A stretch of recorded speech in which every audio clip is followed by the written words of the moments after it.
Hi hello and welcome to Akshitha's creation. என்னங்க இது நல்லா சூப்பராக இருக்குது. ஏதோ ஒன்று வச்சுட்டு பேசிகிட்டு இருக்கேன்னு பார்க்குறீங்களா? ஜீரக சம்பாவில் ஒரு மட்டன் பிரியாணி. பிரியாணி இல்லாமல் ரொம்ப எல்லோரும் வருத்தத்தில் இருப்போம்னு நினைக்கிறேன். நாங்கள் ரொம்ப வருத்தத்தில் தான் இருக்கோம், ஏன்னா வெளியில் வாங்கி சாப்பிட முடியல சென்னையில். ஸோ இன்றைக்கி நம்ம வீட்டிலையே ஜீரக சம்பா பிரியாணி மதுரை ஸ்டைலில், திண்டுக்கல் தலப்பக்கட்டி பிரியாணி ஸ்டைல்லன்னு கூட சொல்லலாம், அந்த ஸ்டைலில் எப்படி செய்யலாம் அப்படிங்கிறத பார்க்கலாம். வீடியோக்குள்ளே போகிறதுக்கு முன்னாடி எங்களோட சேனலை இன்னும் சப்ஸ்கிரைப் பண்ணாமல் இருக்கவங்க மறக்காமல் சப்ஸ்கிரைப் பண்ணுங்கள். அப்போ தான் நாங்கள் போடுற இந்த மாதிரி எம்மியான ரெசிபிஸ் எல்லாமே உங்களுக்கு சீக்கிரமாக வந்துடும். ப்ளஸ் பக்கத்தில் இருக்க பெல் ஐக்கானையும் மறக்காமல் கிளிக் பண்ணுங்கள். கண்டிப்பாக எங்கள் சேனலை லைக் பண்ணுங்கள், இந்த வீடியோவை லைக் பண்ணுங்கள். அண்ட் தென் கமெண்ட்ஸும் உங்களுக்கு பிடிச்சிருந்தது அப்படின்னாலும் சரி, என்ன இம்ப்ரூவ்மெண்ட் இருக்கணும் அப்படின்னாலும் சரி, கமெண்ட்ஸை சொல்லுங்கள். கண்டிப்பாக நாங்கள் அதை எடுத்துப்போம். ஸோ வாங்க நம்ம இப்போ இந்த எம்மியான மட்டன் பிரியாணி ரெசிபிக்குள்ளே போகலாம். எப்படி செய்யறதுன்னு பார்க்கலாம். ஸோ நம்மளோட ஜீரக சம்பா பிரியாணிக்கு நம்ம ஒரு 1/4 கிலோ மட்டன் எடுத்து வச்சுருக்கோம்ல சிந்து? 1/4 கிலோ மட்டன் எடுத்துருக்கோம். எடுத்து நீட்டாக வாஷ் பண்ணிவிட்டு லைட்டாக மஞ்சத்தூள் போட்டு வாஷ் பண்ணியிருக்கேன். வாஷ் பண்ணிட்டு வச்சுருக்கேன். இதை நம்ம இப்போ என்ன பண்ண போகிறோம்னா, ஃபஸ்ட்டு குக்கரில் போட்டுட்டு இது கூட நம்ம வாட்டர் ஆட் பண்ணிக்கலாம். வாட்டர் ப்ளஸ் உப்பு, சீரகம் அது மட்டும் போட்டு நம்ம வேக வச்சு இது போயிடுது. சீரகம் நீ பவுடரா போட போறது இல்ல, நுணுக்கி போட போற இல்லையா? ஃபர்ஸ்ட் இந்த மட்டன் முழுகிற அளவுக்கு நம்ம கொஞ்சம் தண்ணி சேர்த்துக்கலாம். ரொம்ப அதிகமா தேவையில்லை. இந்த மட்டன் முழுகிற அளவுக்கு சேர்த்தனாலே போதும். போட்டு இப்போ நான் அடுத்து சால்ட் சேர்த்துக்க போறேன். கொஞ்சமா சேர்த்தாலே போதும்ல? ஒரு கொஞ்சம். நெக்ஸ்ட் ஒரு 1/2 ஸ்பூன்ல சீரகம் எடுத்திருக்கேன். ஓகே, அதை பொடி பண்ணிக்க போறியா? லைட்டா நுணுக்கிக்க போறேன். ஓகே,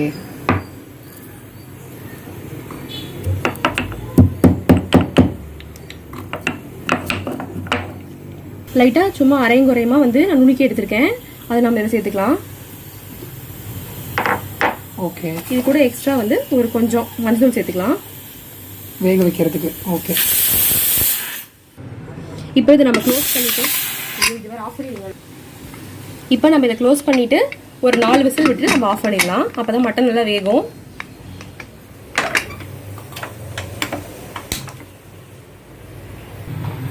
இதுக்கு நம்ம மசாலா அரைக்கணும் இல்லையா? மசாலா பவுடர் அரைக்கணும். நார்மலா இந்த திண்டுக்கல் சைடு பிரியாணி இல்ல மதுரை சைடு பிரியாணி இந்த சீரக சம்பா யூஸ் பண்ணி நம்ம செய்யறோம் அப்படின்னாவே நம்ம இந்த மாதிரி மசாலா வறுக்க தேவையில்லை. நார்மலா நம்ம மசாலாவை பவுடர் பண்ணி சேர்த்துக்கிட்டாதான் அந்த கலர்ல அந்த ஃபிளேவரோட நமக்கு நல்லா கிடைக்கும். ஸோ அதுக்காக தான் நம்ம இந்த மசாலா தயார் பண்ண போறோம். இது பட்டை கொஞ்சம் எடுத்திருக்கோம். கொஞ்சம் இந்த சென்ஸ் இப்போ கொஞ்சம் ஜாஸ்தியாவே தான் எடுத்திருப்போம், ஏன்னா அப்பதான் பவுடர் நல்லா நிறைய வரும்.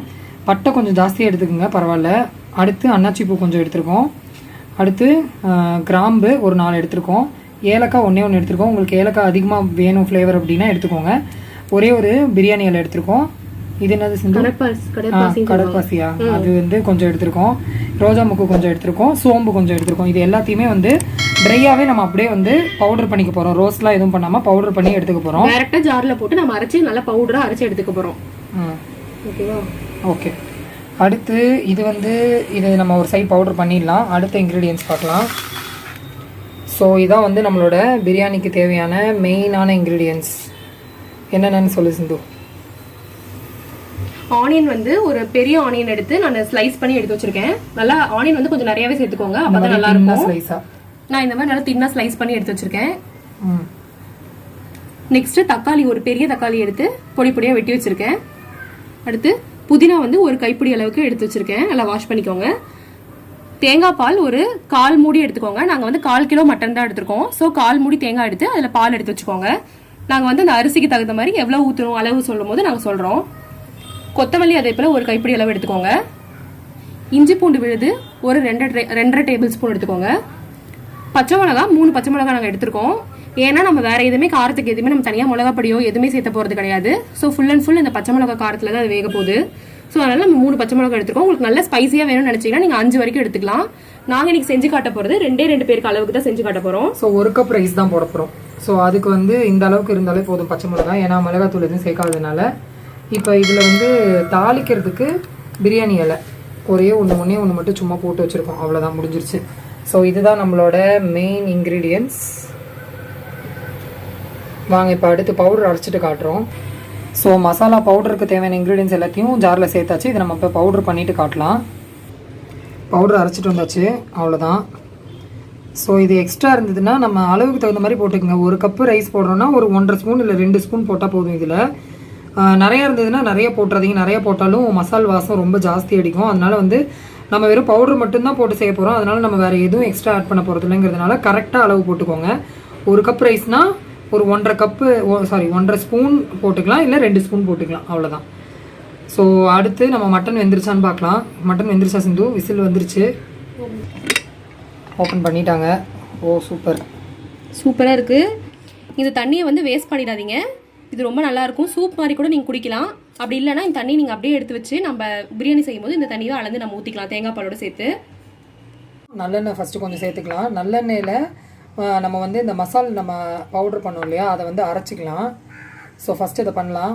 இவ்வளோ எண்ணெய் போதுமாங்க? போதும் இவ்வளோ எண்ணெய் போதும். இது போட்டுட்டு இப்போ நம்ம வந்து அரைச்சி வச்ச மசால் பவுடர் இருக்கு இல்லையா, இது வந்து ஒரு ஸ்பூன் இல்லை 1.5 ஸ்பூன் சேர்த்துக்கலாம். இது வந்து சிம்மில் தான் இருக்கணும், ஹையில் வைக்கக்கூடாது. அடுப்பை சிம்மில் தான் இருக்கணும். ஒன்றுனா இப்போ இதையும் போட்டுருவா? போட்டுரு, அவ்வளோதான். இதை வறுத்து விடலாம். ஸோ இதை நல்லா வறுத்துக்கணும். எண்ணெயில் நல்லா வந்து பரட்டிடணும். இதை என்ன நீ போட்டது பத்தாதுன்னு நினைக்கிறேன், கொஞ்சம் சேர்த்துக்கணும். ஓகே, போதும். நல்லா வந்து லைட்டாக கலர் சேஞ்ச் ஆகிற அளவுக்கு நல்லா வறுத்துக்கணும், போதும். இது நல்லா வறுத்ததும் அதுக்கப்புறமா இது மேலே ஆனியன் போட்டு கிண்டணும். ஒரு 1/2 டம்ளர் எண்ணெய் இருக்கணும், அந்தளவுக்கு சேர்த்துக்கணும். இப்போ சேர்க்குறது ரீஃபைண்ட் ஆயில், போதும் இந்தளவுக்கு போதும். ஸோ நல்லா வந்து இதை வறுக்கணும். ஓகே, வாசம் நல்லா இருக்குது. அடுத்து பச்சை மிளகாய். அடுத்தது இல்லை வெங்காயம். ஃபஸ்ட்டு வெங்காயம் போட்டுக்கோ. இப்போ பார்த்தீங்கன்னா லைட்டாக கலர் சேஞ்ச் ஆகிருக்கு. இந்த டைமில் நம்ம வந்து வெங்காயத்தை ஆட் பண்ணிடலாம். நம்ம ஸ்லைஸ் பண்ணி வச்சுருக்கோம்ல பெரிய வெங்காயம் ஒன்று ஃபுல்லாக, அதை நம்ம இது கூட சேர்த்துக்கலாம். ஓகே, சேர்த்துட்டு இது நல்லா கோல்டன் ப்ரௌன் கலரில் மாறணும், அந்த மாதிரி நம்ம இதை வதக்கணும்.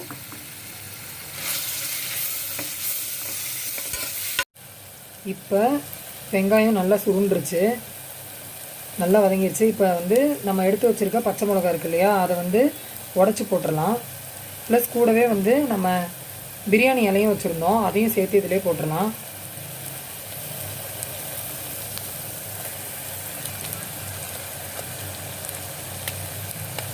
நல்லா வதக்கி விடணும். இது லைட்டாக அடியில் பிடிக்கிற மாதிரி தான் இருக்கும். இன்க்ரீடியன்ஸ் எல்லாம் சேர்க்கும் போது சரியாக போயிடும். மட்டன்லாம் சேர்த்து கிளறும் போது சரியாக இருக்கும். இப்போ நம்ம எடுத்து வச்சுருக்க இஞ்சி பூண்டு பேஸ்ட்டு 2.5 டேபிள் ஸ்பூன் இருக்கும், அதை போட்டுக்கலாம்.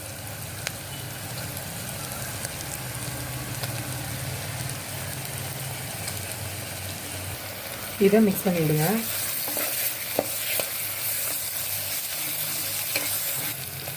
ஸோ இப்போ நம்ம புதினா ஒரு கைப்பிடி அளவு, கொத்தமல்லி ஒரு கைப்பிடி அளவு எடுத்து வச்சுருக்கோம். அது ரெண்டையும் நம்ம இப்போ சேர்த்துக்கிறோம். சேர்த்துட்டு நல்லா கிண்டி விடலாம். புதினா கொத்தமல்லி போட்டால் தான் நல்ல வாசமாக நல்லாயிருக்கும் பிரியாணி. நல்லா வந்து வதக்கி விடுங்க. இப்போ நம்ம இந்த ஸ்டேஜில் தக்காளி ஆட் பண்ணிடலாம்.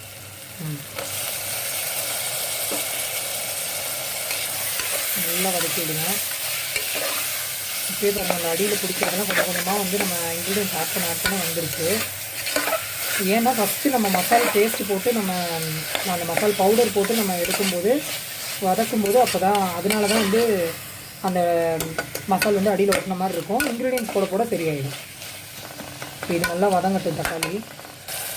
தக்காளி சேர்த்ததுக்கப்புறமா உப்பு வந்து ஒரு நல்ல ஃபுல் ஸ்பூன் சேர்த்துக்கோங்க. அப்போ தான் வந்து நல்லா வதங்கிறதுக்கு ஈஸியாக இருக்கும், சீக்கிரமாக வதங்கிடும்.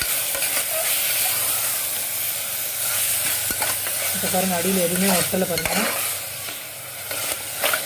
இப்போ பாருங்கள், எண்ணெய் தனியாக பிரிஞ்சு வந்துட்டுருக்குது. இந்த டைமில் நம்ம மட்டனை சேர்த்துடலாம். மட்டனை மட்டும் சேர்த்துக்குங்க. தண்ணியை சேர்க்க வேணாம், மட்டன் மட்டும் சேர்த்துக்கலாம்.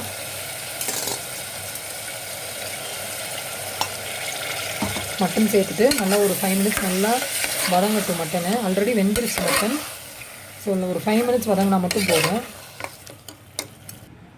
இப்போ நம்ம இந்த டம்ளரில் 1 டம்ளர் ஜீரக சம்பா அரிசி பாருங்கள், இதான் இந்த 1 டம்ளர் ஜீரக சம்பா அரிசி எடுத்துருக்கோம். எவ்வளோ இருக்கும்? 200 மேலே இருக்குமா? 200 இருக்கும். ஸோ இந்த ரைஸை வந்து ஃபஸ்ட்டு கழுவிக்கலாம். நல்லா கழுவிடலாம். ஊற வைக்கணும்னு அவசியம் இல்லை. ஜீரக சம்பா அரிசி நம்ம அப்படியே தெரியும். சூப்பராக இருக்குது பாருங்கள் ரைஸ். ரைஸோட ஸ்மெல்லே நல்லா சூப்பராக இருக்குது. இதுதான் ஸ்மெல்லு. இந்த ஸ்மெல்லு தான் வந்து நமக்கு டேஸ்ட்டே. அந்த ஸ்மெல்லோடு கலந்து டேஸ்ட் இருந்தால் தான் நல்லாயிருக்கும். இதை நம்ம வாஷ் பண்ணிடலாம். இப்போது எப்போவுமே இந்த மாதிரி சீரக சம்பா ரைஸ் எடுக்கிறீங்க அப்படின்னா சும்மா லைட்டாக வாஷ் பண்ணுங்கள் போதும். ரொம்ப இந்த மாதிரி புளிஞ்சு அமுக்கிலாம் இந்த மாதிரி பண்ணாதீங்க. அந்த மாதிரி என்ன பண்ணால் இந்த ரைஸ் உடஞ்சி போயிடும். ஸோ ஏன்னா இது ரைஸ் பார்த்தீங்கன்னா குட்டி குட்டியாக தான் இருக்கும், ரொம்ப குட்டி குட்டியாக தான் இருக்கும். ஸோ அதனால் லைட்டாக இந்த மாதிரி நீங்கள் லைட்டாக வாஷ் பண்ணிங்கனாலே போதும். மட்டன் போட்டதுக்கப்புறம் ஒரு 5 மினிட்ஸ் நாங்கள் க்ளோஸ் பண்ணி வச்சுருந்தோம். இங்கே பாருங்கள், அந்த ஆயில் தனியாக பிரிஞ்சு எப்படி வந்திருக்கு பாருங்கள். சூப்பராக இருக்குது. இப்போ இதில் நம்ம நல்லா அப்படியே மிக்ஸ் பண்ணிடலாம். ரைஸு சேர்க்கணும்ல. இப்போ இது எல்லாமே ரைஸ் சேர்க்க போகிறோம். ரைஸ் சேர்த்துட்டு தண்ணி அளந்து ஊற்றணும். 1 டம்ளர் நீங்கள் எடுக்கிறீங்கன்னா ஜீரக சம்பா ரைஸ்க்கு 1.25 டம்ளர் தண்ணி ஊற்றணும். ஃபஸ்ட்டு நம்ம இப்போ அரிசி சேர்த்துட்றோம். சேர்த்துட்டு ரொம்பலாம் கிண்டாதீங்க, ஏன்னா உடஞ்சிரும் சீக்கிரமாக இந்த அரிசி. எப்பயுமே இந்த சீரக சம்பா ரைஸ் இல்லை பாஸ்மதி ரைஸ்லாம் செய்கிறோன்னா கொஞ்சம் கேர்ஃபுல்லாக தான் செய்யணும், ஏன்னா உடஞ்சி போயிடும் இல்லை.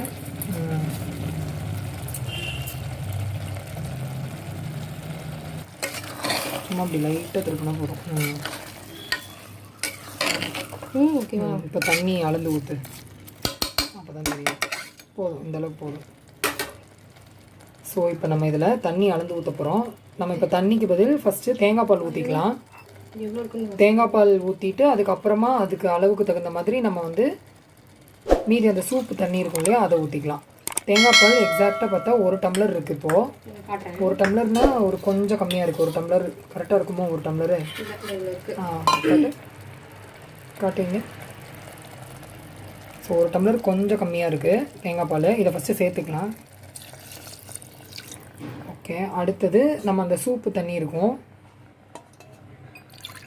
ஸோ அது வந்து அது ஒரு ஹாஃப் டம்ளர் இருக்குது. பத்தாததுக்கு நான் கொஞ்சமாக தண்ணி ஆட் பண்ணி ஒரு 1.25 டம்ளர் அளவுக்கு வச்சுக்கிறேன். இப்போ 1.25 டம்ளர் கணக்குக்கு கொஞ்சமாக தண்ணி சேர்த்துருக்கோம். அந்த சூப் தண்ணியோட தண்ணி சேர்த்து தேங்காய் பால் ப்ளஸ் அந்த சூப் தண்ணி எக்ஸ்ட்ரா பத்தாததுக்கு கொஞ்சம் நார்மல் வாட்டர் சேர்த்துருக்கோம். கிளறி விட்டால் போதும். ஓகேவா? கிளறி விட்டுட்டு இப்போ இந்த ஸ்டேஜில் நீங்கள் உப்பு பார்த்துக்கோங்க. உங்களுக்கு சப்போஸ் உப்பு பத்தலைன்னா நீங்கள் எக்ஸ்ட்ரா ஆட் பண்ணிக்கலாம். எப்பயுமே உப்பு இந்த மாதிரி பிரியாணிக்கெலாம் வந்து அதிகமாக தான் இருக்கணும். ஸோ வந்து கொஞ்சம் இந்த ஸ்டேஜில் கொஞ்சம் அதிகமாக இருக்கணும். அப்புறம் வேகும்போது சரியாயிடும். ரொம்ப கரெக்டான அளவு போட்டிங்க அப்படின்னா நமக்கு பிரியாணி வந்ததுக்கப்புறம் உப்பு பத்தாது. ஸோ நீங்கள் கொஞ்சம் அதிகமாக இருக்க மாதிரி பார்த்துக்கோங்க எப்போவுமே. இப்போ நான் டேஸ்ட் பார்த்தேன், உப்பு பத்தலை. ஸோ நான் இன்னும் கொஞ்சம் உப்பு ஆட் பண்ண போகிறேன்.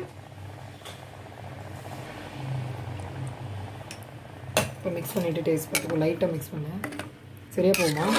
நான் செக் பண்ணி பார்க்குறேன் திருப்பி இன்னொரு டைம் பார்த்துட்டு நம்ம போட்டுக்கலாம். உப்பு நாங்கள் பார்த்தாச்சு, கரெக்டாக இருக்குது. ஸோ பத்தாத அளவுக்கு நாங்கள் கொஞ்சம் ஆட் பண்ணிக்கிட்டோம். இப்போ நம்ம இதை க்ளோஸ் பண்ணிடலாம். ஒரே விசில் தான் விட போகிறோம். மீடியம் ஃப்ளேமில் வச்சுக்கோங்க. வச்சுட்டு ஒரு விசில் விடுங்க. அதுக்கப்புறம் ஒரு 5 மினிட்ஸ் சிம் பண்ணிவிட்டு ஆஃப் பண்ணிக்கலாம். இப்போ நான் மீடியம் ஃப்ளேமில் அடுப்பு வச்சுட்டேன். இப்போது ஒரு விசில் விட்டுட்டு நம்ம இதை ஆஃப் பண்ணிவிட்டு 5 மினிட்ஸ் கழிச்சு ஆஃப் பண்ணணும் சிம்மில் வச்சு. ஓகே, ஒரு விசில் வந்ததுக்கப்புறம் ஒரு 5 மினிட்ஸ் சிம்மில் வச்சிடணும். அதுக்கப்புறமா ஆஃப் பண்ணிடணும். சரி, ஓகே. அதுக்கப்புறம் நம்ம பார்க்கலாம். வைக்கிறேன். ஓகே, இப்போ லைட்டாக நெய்யில் வந்து நம்ம கேஷ்யூஸ் வறுத்து போட்டுக்கிறோம். இது ஆப்ஷனல் தான், வேணும்னா போட்டுக்கோங்க, இல்லைன்னா விட்டுறலாம். இது இந்த மாதிரி வறுத்து போட்டோம்னா நல்ல வாசமாக இருக்கும். நம்ம கடையில் சாப்பிட்ற மாதிரியும் இருக்கும். நல்லா ஸ்மெல் நல்லா இருக்கும். அவ்வளோதான், முடிஞ்சு. ஒரு விசில் விட்டு வாவ். இந்த மாதிரி இருக்கிறதுக்கு ரீசன் வந்து நம்ம வந்து தேங்காய் பால் போட்டிருக்கோம் இல்லையா, அதனால இந்த மாதிரி தான் இருக்கும். இங்கே பாரு, ஒரு லேயர் மாதிரி இருக்குது, தெரியுதா? அது மாதிரி இருக்கும். இதை நம்ம வந்து ஒரு பெரிய தட்டில் போட்டுட்டு லைட்டாக பெரட்டணுன்னா தான் ரைஸ் வந்து கரெக்டாக இருக்கும். இப்போ நம்ம வறுத்து வச்சுருக்கோம் இல்லையா முந்திரி, போட்டுடலாம். அவ்வளோதான். இதை நம்ம எதுவும் கிளறலாம் வேணாம், அப்படியே வந்து ஒரு பெரிய தாம்பலத்தில் கொட்டிடலாம். தாம்பலம் இல்லைன்னா வந்து ஏதாவது ஒரு பெரிய டப்பா இருந்ததுன்னா அதில் கொட்டிடுங்க. கொட்டி லைட்டாக கிண்டினா தான் அந்த மசாலாம் வந்து நல்லா வந்து ஃபுல்லாக மிக்ஸ் ஆகும். நல்லா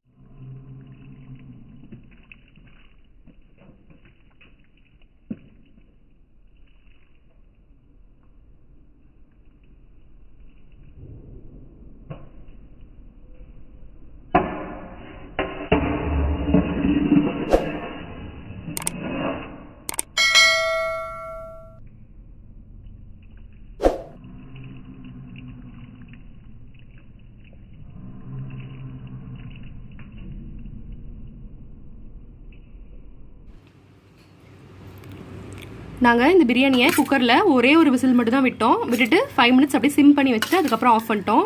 அதுக்கே பாருங்கள் நல்லா பலன்னு நல்லா வெந்திருக்கு. கொஞ்சம் கூட உடையல ரைஸ் பாருங்கள். ரைஸும் உடையலை ப்ளஸ் குழஞ்சும் போகலை. நல்லா பலன்னு சூப்பராகவே இருக்குது. இப்போ நாங்கள் 2 பேர் டேஸ்ட் பண்ணோம். ரொம்ப அருமையாக இருக்குது. அப்படியே கடையில் சாப்பிட்ற மாதிரியே இருக்குது. எனக்கு அப்படியே வந்து அம்மாச்சி வீட்டில் சாப்பிட்ட மாதிரி இருக்குது அங்கே மதுரையில். சூப்பராக இருக்குது பிரியாணி டேஸ்ட்டு. நாங்கள் இங்கே நார்மலாக வந்து மதுரை அழகர் சாமின்னு ஒரு ஹோட்டல் இருக்குது. அதில் யூஸ்வலாக பிரியாணி வாங்குவோம். அங்கே வாங்கினா எங்களுக்கு ரொம்ப ஃபேவரட், எங்களுக்கு ரொம்ப பிடிக்கும். அதே மாதிரி டேஸ்ட்டில் இருக்குது, கொஞ்சம் கூட மாறல.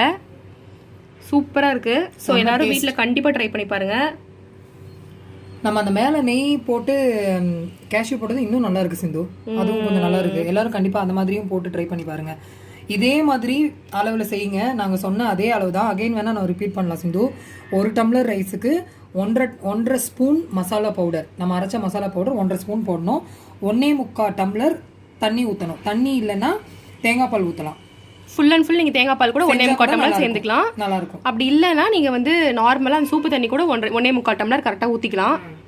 ஆனால் நீங்கள் தேங்காய் பால் ஊற்றுறது தான் ரொம்ப ஃப்ளேவராக இருக்குதுன்னு நினைக்கிறேன். அதனால ரொம்ப ருசியாக இருக்குது.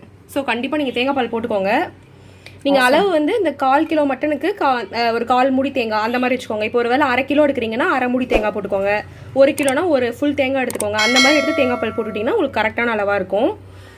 எப்போவுமே நாங்கள் செய்கிற ரெசிபீஸ்லாம் நாங்கள் சொல்கிற அளவுலேயே நீங்கள் கண்டிப்பாக போட்டு அதே மாதிரி செஞ்சிங்கன்னா உங்களுக்கு கண்டிப்பாக அதே டேஸ்ட்டில் சூப்பராக கிடைக்கும். ஸோ கண்டிப்பாக எல்லோரும் மிஸ் பண்ணாமல் ட்ரை பண்ணி பாருங்கள்.